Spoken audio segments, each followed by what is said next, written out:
बहुत समय पहले की बात है। राजपुर गांव में नितिन नाम का एक किसान रहता था। वो हर रोज सुबह उठकर हल और बैलों के साथ खेत में जाता था। खेत को अच्छी तरह से जोतता और उसमें बीज बोता। खेतों में नितिन बहुत मेहनत करता था।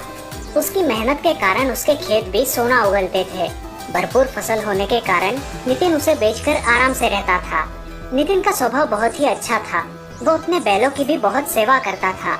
बैलों को हर रोज हरी हरी घास खिलाता था, उन्हें हर रोज नहलाता और उनकी मालिश भी करता था। इससे नितिन के बैल खूब तंदुरुस्त हो गए थे। नितिन ने उनके गले में सुंदर सी घंटियां बांध दी थी। जब वे बैल चलते थे तो घंटियों की आवाज सुनकर नितिन को बहुत अच्छा लगता था। नितिन उसी तरह हल का भी बहुत ध्यान रखता था। रोज हल के ऊपर की धूल साफ करके उसे चमकाता था। तीज त्योहारों पर नितिन उनकी पूजा करता था। धीरे धीरे बैल को और हल को अपने ऊपर घमंड होने लगा। बैलों को लगता है कि नितिन के घर की खुशहाली उनकी वजह से है और वे खेत जोतने ना जाए तो वहाँ एक दाना भी पैदा नहीं हो सकता। उधर हल को लगता है कि खेतों की असली जुताई तो वो करते हैं, बैल तो खाली खेत में टहलते रहते हैं। एक दिन दोनों में बहस हो गई। बैलों ने कहा, खेत हम जोतते हैं, उसमें सारी मेहनत हमारी होती है, इसीलिए नितिन हमें अपने हाथों से खिलाता है। तभी हल ने अकड़ते हुए कहा, जी नहीं, धरती का सीना फाड़ कर ताजी मिट्टी बाहर हम निकालते हैं, इसीलिए असली जुताई हमारी हुई, तभी तो किसान हमारी पूजा करता है। दोनों में झगड़ा बढ़ गया तो दोनों फैसला करने नितिन के पास पहुँचे। नितिन दोनों को भी बराबर प्यार करता था। वो सोच में पड़ गया। बाद में नितिन ने सोचकर बैलों से कहा, तुम्हारा कहना सच है, तुम बहुत मेहनत करते हो, जाओ आज पूरा खेत तुम जोताओ। ये सुनकर बैल खुशी से उछलते कूदते खेत पहुंच गए। वे पूरा दिन खेत में चलते रहे। शाम को नितिन ने आकर जब देखा तो खेत जरा सा भी जुता नहीं था। नितिन ने कुछ भी नहीं कहा और बैलों को लेकर चुपचाप घर लौट आया।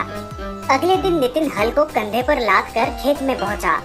वहां उसने हल के नुकीले फल को जमीन के भीतर घुसा दिया और फिर नितिन बोला, तुम भी मेरे लिए बहुत मेहनत करते हो, आज ये पूरा खेत तुम जोत के आओ। हल को वही छोड़कर नितिन घर लौट आया। बैल खेतों में धीरे धीरे चलते थे, इसलिए ज्यादा जुताई नहीं हो पाती थी। आज हल को अपनी काबिलियत साबित करने का मौका मिला था। उसने सोचा, शाम होने से पहले ही ये पूरा खेत जोत डालता हूँ।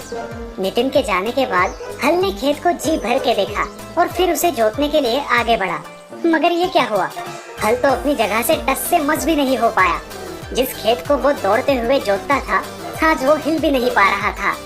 हल ने बहुत जोर लगाया, पसीने से तरबतर हो गया, पर एक इंच भी आगे खिसक न सका। शाम को नितिन आया तो उसने देखा कि आज भी खेत जरा भी नहीं जोता है। नितिन ने कुछ भी नहीं कहा और चुपचाप हल को उठाकर घर ले आया। हल और बैल अपनी अपनी सफलता की वजह से दुखी थे। दोनों भी एक दूसरे से आंखें चुरा रहे थे। ये सब नितिन ने देखा और उन्हें समझाने लगा, हम सबकी शक्ति एकता में है, अलग अलग होकर हम सब अधूरे हैं, इसीलिए आपस में लड़ने की बजाय अगर हम मिलजुल कर काम करें तो कोई भी काम असंभव नहीं है। ये बात हल और बैल के समझ में आ गई। दोनों में फिर से एक बार दोस्ती हो गई और अगले दिन बैल घंटियां बजाते हुए खेत की ओर चले तो नितिन ने अपने कंधे पर हल को लाद दिया।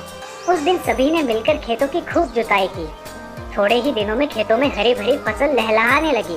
तभी से किसान, बैल और हल, इन तीनों की जोड़ी आज तक कायम है। तो दोस्तों, इस कहानी से हमें ये सीख मिलती है कि कोई भी व्यक्ति अपनी अपनी कला में माहिर होता है। कभी भी किसी की तुलना किसी और से नहीं करनी चाहिए। कुछ साल पहले रामपुर में हरिया अपने परिवार के साथ रहता था। वो अपना छोटा खेत बो के परिवार की परवरिश किया करता था। उसका छोटा भाई कृष्णा खेती के काम में उसकी कोई मदद नहीं करता, लेकिन कृष्णा एक बहुत ही अच्छा कारपेंटर था। कृष्णा, कृष्णा उठो भाई, सूरज सिर पे आया है, कुछ काम वाम नहीं करना तुम्हें? भैया स्कूल शुरू होने में अभी 1 महीना बाकी है, क्यों परेशान कर रहे हो, सोने दो ना। मुखिया जी सुबह आके गए हैं, वो स्कूल के बेंचेस का काम कब तक होगा पूछ रहे थे। कह देना हो जाएगा, अभी बहुत टाइम है। ये कह के कृष्णा फिर मुंह पे चद्दर ओढ़ के सो जाता है। हरिया को समझ नहीं आ रहा आखिर इसे कैसे समझाए। इसी विचार में हरिया अपने खेत की तरफ निकल पड़ता है। जब वो गांव की नुक्कड़ पे पहुंचता है तब, अरे भाई सुना है मुखिया जी दूसरे गांव से मिस्त्री बुला रहे हैं। वो तो होने ही वाला था। कृष्णा के भरोसे बैठेंगे तो हो गया सत्यानाश। हाँ और नहीं तो क्या। हरिया भैया की विश्वसनीयता की वजह से मुखिया जी ने ये इतना अच्छा काम उस आलसी कृष्णा को दिया है। गांव वालों की बातें सुनकर हरिया परेशान हो जाता है, क्योंकि कृष्णा की गैर जिम्मेदारी की वजह से अच्छा खासा पैसे देने वाला काम खोने के लक्षण नजर आते हैं। क्या करूं इस लड़के का समझ नहीं आता। भगवान ने हुनर तो दिया है, लेकिन इसका यह आलसीपन। हरिया थका हारा रात को घर लौटता है। उसकी बीवी उसे खाना परोसती है। बीवी से पता चलता है कि कृष्णा दोपहर 3 बजे उठा और बिना नहाए धोए दोस्तों से मिलने बाहर चला गया है। अच्छा, यानी आज भी स्कूल नहीं गया। इतना काम पड़ा है, लेकिन इस लड़के के दिमाग में भूसा भरा है। और आज जाते समय रात के भोजन में केरी का अचार बनाने के लिए बोल के गए हैं। बीवी की बातें सुनते ही हरिया के दिमाग में एक कल्पना आती है। वो बीवी से नींबू मांग के लेता है और बाहर आंगन में जाके बैठ जाता है। भाभी, जल्दी खाना परसो, बहुत भूख लगी है। और हाँ, कैरी का अचार भी देना। कैरी का अचार बाहर आंगन में आपके भैया बना रहे हैं। कृष्णा बाहर आता है और हरिया को नींबू के बीज के साथ बैठा देख चकित होता है। भैया, ये नींबू के बीज के साथ क्यों बैठे हो? तुम्हारे लिए कैरी का अचार बना रहा हूँ। भैया, आप ठीक तो है? नींबू के बीज से आप कैरी उगाओगे? हाँ, क्यों नहीं उगेगी? भैया, आप ही ने सिखाया है ना, जो बोओगे वही पाओगे। फिर तभी मुखिया जी का आदमी वहाँ आता है और कृष्णा को बताता है कि मुखिया जी ने स्कूल के काम के लिए नए कारपेंटर को बुलाया है। अब उसे स्कूल आने की जरूरत नहीं। अरे मुखिया जी, ऐसे कैसे कर सकते हैं? मेरे जैसा एक्सपर्ट कारपेंटर उन्हें आजू बाजू के 10 गाँव में नहीं मिलेगा। वो आप उनसे जाके बोलिए, चलता हूँ। अच्छा खासा काम हाथ से जाने की वजह से कृष्णा बहुत दुखी होता है। कृष्णा, अब दुखी होने से कोई फायदा नहीं है। जो जैसा बोता है वैसा ही फल पाता है। तुमने अपने आलसी स्वभाव के कारण इतना अच्छा पैसे कमाने का मौका खो दिया है। भैया, मुझे माफ कर दीजिए, आगे से ऐसा कभी नहीं होगा। ठीक है कृष्णा, देर से आए दुरुस्त आए, आगे से ख्याल रखना। तो इस प्रकार देर से ही सही कृष्णा की आंखें खुल जाती है और वो आगे से खूब मेहनत करने का वादा हरिया को देता है। पवन एक मैकेनिक था जिसका गांव में एक गैरेज था। गांव के सभी लोग पवन के पास ही गाड़ियां बनाने आते थे। पवन पढ़ा लिखा नहीं था। बेटा मनीष, स्कूल जाओ, स्कूल का समय हो गया है। पवन अक्सर अपने बेटे मनीष को स्कूल जाने और पढ़ने लिखने के लिए कहा करता था, लेकिन मनीष पढ़ाई लिखाई में कमजोर था। मनीष, बोलो 4 पंचे कितना? वो मास्टर जी 16। वाह, 4 पंचे 16, बहुत अच्छे। अब हाथ आगे करो। मास्टर जी मनीष को छड़ी से मारा करते थे। अक्सर मनीष सालाना परीक्षा में फेल हो जाता था और फिर पवन उसे बैठकर समझाता था। बेटा देखो, मैं तो पढ़ नहीं पाया क्योंकि मेरे घर की हालत खराब थी, लेकिन मैं चाहता हूँ कि तुम पढ़ो लिखो, बहुत बड़े आदमी बनो और अपनी खुद की आलीशान गाड़ी में घूमो। पापा, मैं बहुत मेहनत करता हूँ, लेकिन मुझसे नहीं हो पाता। बेटा, और मेहनत करो। साल बीते और मनीष उसी तरह परीक्षा में फेल होता गया। अब पवन ने मनीष से उम्मीद ही छोड़ दी थी कि वो कभी पढ़ पाएगा। बेटा मनीष, कल से गैरेज आया करो, कम से कम कुछ काम तो सीख लो। और अगले दिन से पवन अपने बेटे मनीष को गाड़ियां बनाना सिखाने लगा। मनीष को भी गाड़ियां बनाने का काम बहुत पसंद था। कुछ वर्ष बाद मनीष पवन से भी होशियार मैकेनिक बन गया और पवन बुढ़ापे के कारण बीमार हो गया। मेरी बड़ी ख्वाहिश थी कि तुम पढ़ो लिखो, बहुत बड़े इंसान बनो और अपनी खुद की आलीशान गाड़ी में घूमो।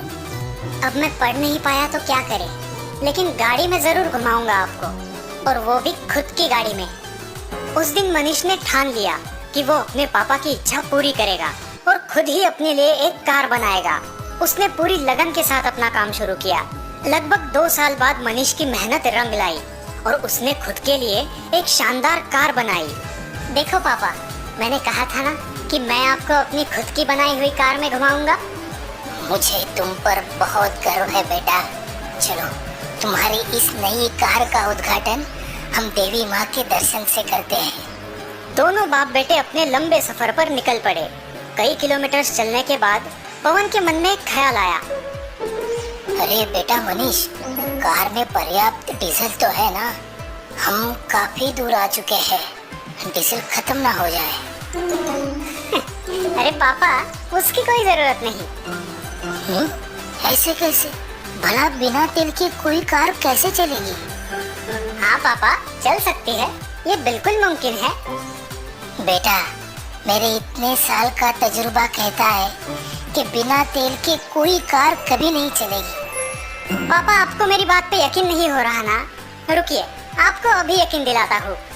ऐसा कहकर मनीष ने तुरंत कार रोक दी। वे दोनों कार से बाहर आए। पवन कार की जांच करने लगा। तभी उसने पाया कि कार में ईंधन के लिए कोई टैंक मौजूद ही नहीं है। अरे, ये कैसे संभव है? इस कार में तो तेल की टंकी ही नहीं है। क्यों पापा, कहा था ना मैंने, इस कार में तेल की कोई जरूरत नहीं। ये कार सौर ऊर्जा से चलती है। ये बात सुनकर पवन हैरान रह जाता है। उसकी आंखों में खुशी के आंसू आते हैं। मनीष का पूरा बचपन उसकी आंखों के सामने आ जाता है। मुझे माफ कर दो बेटा, मैं गलत था।